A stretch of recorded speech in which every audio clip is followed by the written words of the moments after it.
Hey everyone, it's Kyle here to do a review on this fuel transfer pump, and it's rechargeable, so I'm excited to give this a go on gas. I tried this on water, it worked, but we're gonna give it a try on gas. I'll show you in just a little bit, but for now, let's see what's inside this box right here.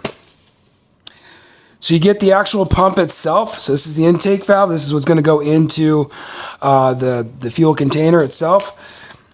This is the nozzle where you're going to actually put it.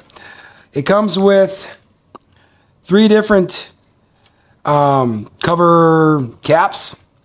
And then here is your electrical pump right there with the charger right here.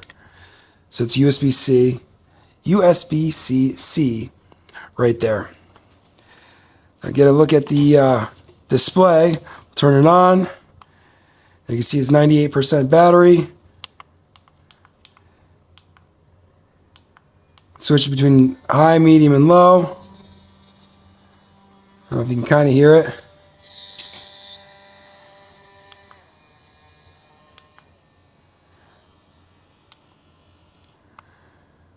All right, let's give it a test out there.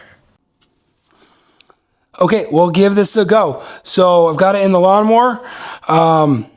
What's great about this is it has an automatic shut-off switch where once it gets full, it'll shut the pump off. So which is exactly what you want. So to turn it on, turn the power on, you'll see the battery.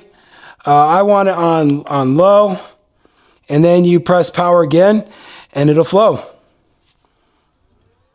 There it goes. And then it just shut off because this is pretty full, but it works perfectly. So highly recommend this product. It is great to where you don't have to lift the container up. You can just take the pump, put it in your machine, whatever you're filling, and then you let it go. And if you look at the directions, it could be water, diesel, gas. It says in the directions, but yeah, this is a great product to have in the house.